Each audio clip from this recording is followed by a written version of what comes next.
Ma'am என்னமா பண்ணிட்டு இருக்கீங்க? அப்கமிங் ஈவென்ட்டுக்கு ஒன்று ஸ்டால் ஃபேப்ரிகேஷன் பிளான் பண்ணிட்டு இருக்கோங்க.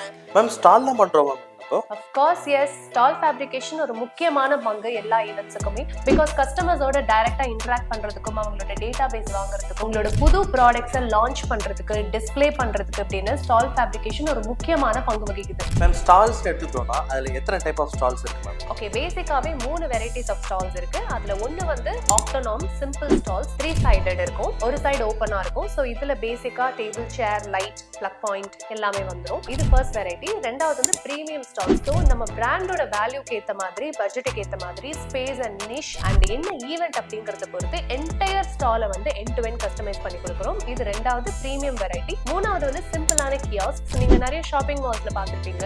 இது வந்து ஈஸியா மூவபிள் டைப். ஸோ இது வந்து budget friendly and affordable option. So இது எல்லா ஸ்டால்ஸுமே வந்து கியூரேட் ஈவெண்ட்ஸ்ல இருந்து உங்களோட பிராண்டுக்கு நாங்கள் கியூரேட் பண்ணி கொடுக்குறோம்.